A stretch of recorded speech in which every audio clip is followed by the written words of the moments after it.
आइए करें एक कुंडली परीक्षण की किस तरह से कुंडली का परीक्षण किया जाता है। हमारे सामने ये कुंडली है, कर्क लगन की कुंडली है। अगर यहाँ देखें तो ये कर्क लगन की कुंडली है।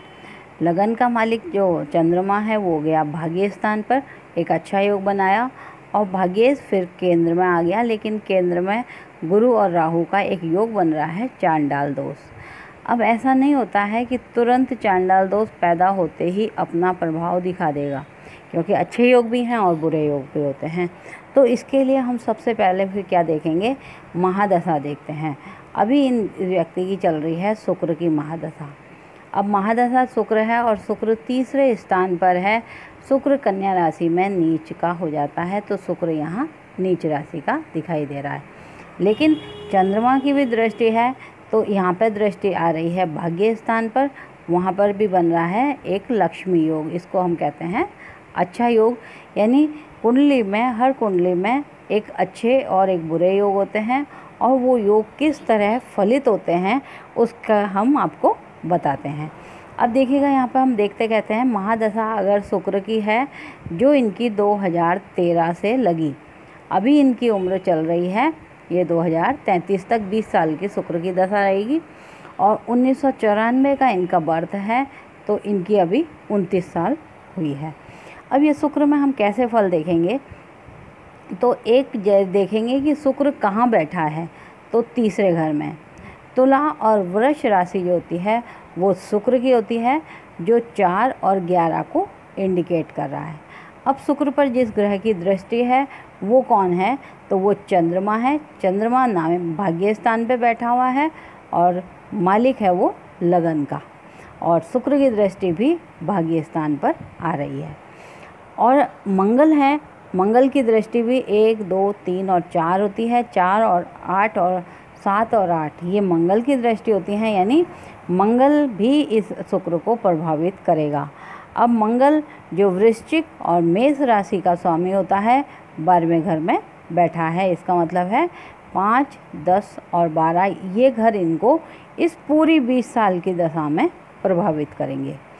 फिर अंतर्दशा आएगी। अंतर्दशा इनकी चल रही है शुक्र में राहु की। अब ये दोष यहाँ पर काम करेगा। तो इस पूरी दशा में अगर हम देखें तो यहाँ बोल रहा है भाई बहन, क्योंकि तीसरा घर जो होता है वो भाई बहनों का होता है, चौथा घर भूमि भवन वाहन का होता है, और 11वां घर प्राप्ति का होता है। यानी भाई बहन की भूमि आपके पास प्राप्त हुई, भाई बहन भूमि प्राप्ति। अब भाई बहन की भूमि या तो आपके भाई बहन हो सकते हैं या आपके पिता के, क्योंकि 9 नंबर पिता को बता रहा है।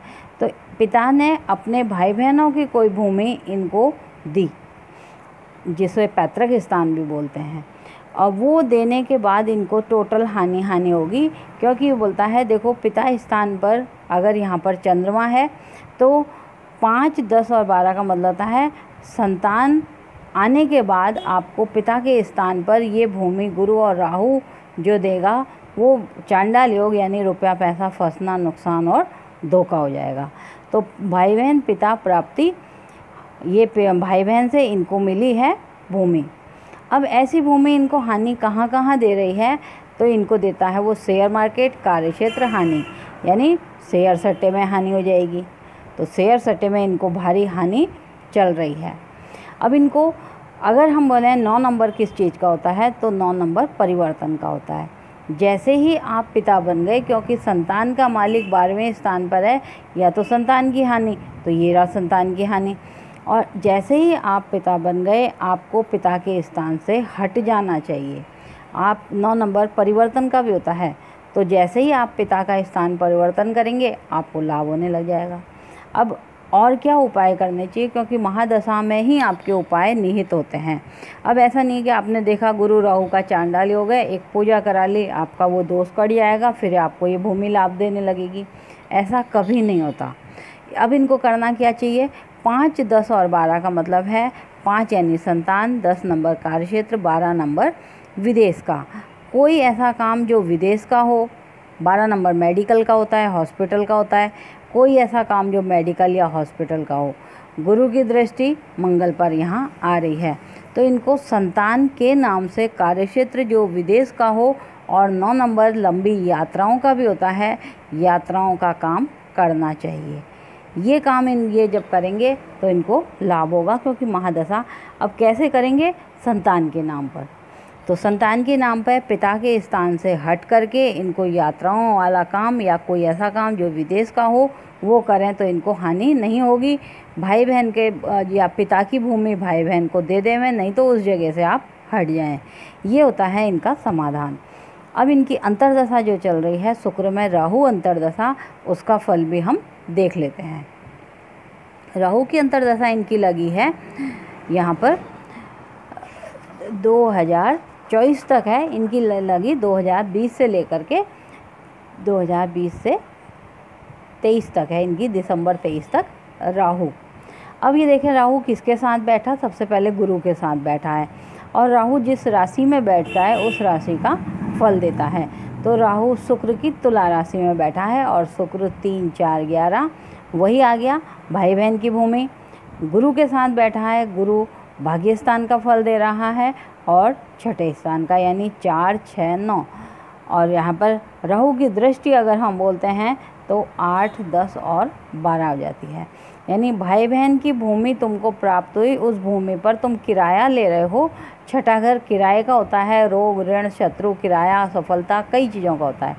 तो पिता के द्वारा जो भूमि प्राप्त हुई वो वास्तव में उनके भाई बहन की थी, तुम्हारे पास अब पिता के माध्यम से किराया आ रहा है।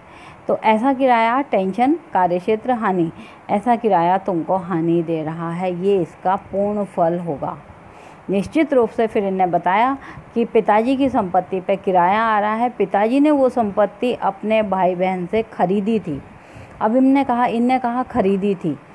खरीदता इंसान कब है, जब कोई भाई बहन मजबूर हो या फिर उसे पैसों की ज़रूरत हो, तो यहाँ पर खरीदने में आ जाता है। जबकि आपको वो भूमि नहीं खरीदनी चाहिए थी, क्योंकि शुक्र यहाँ नीच राशि का है। जैसे ही कोई ग्रह जिस जगह होगा उस जगह से हमको हट जाना चाहिए, इनको हट जाना चाहिए था, या जब क्रय करते तो उसका पूरा दाम लगाते और इस भूमि पर कर्जा ले लेते तो इनको कोई टेंशन नहीं आती, या इस भूमि को विक्रय कर देते और फिर नई जगह पर आप बड़ी भूमि ले लेते तो इनको कोई टेंशन नहीं आती। अब हमने इनको उपाय ही यही बताया है, जो भूमि अगर आपके हिस्से में आ गई है आप उसको भूमि विक्रय कर दें, क्योंकि ये बोल रहा है 4 और 9 जब जुड़ता है तब भूमि विक्रय के योग बनते हैं। तो भूमि विक्रय करके, क्योंकि 3 नंबर हानि का है, 4 नंबर भूमि का, 3 नंबर उसकी हानि का, आप भूमि विक्रय करके दूसरे स्थान पर ले लेवें और काम आप संतान के नाम से विदेश वाला कर दें। ये होता है कुंडली का प्रेडिक्शन। इसमें फिर आपको कोई गुंजाइश नहीं रहती कि आपको हानि होगी, वो हानि किस तरह होगी। शुक्र की दशा जबकि है तो वो अच्छे ही फल देने चाहिए, शुभ फल, लेकिन नीच राशि का है, इसका मतलब आपके पास बहुत सारा धन है लेकिन पीछे से कर्जा आपको वो दिखावा देगा। ये है कुंडली का विश्लेषण। अगर आप भी चाहते हैं आपकी कुंडली का इतनी ही गहनता से विश्लेषण किया जाए और उपाय भी आपकी कुंडली में ही हों, तो आप हमारे दिए गए नंबर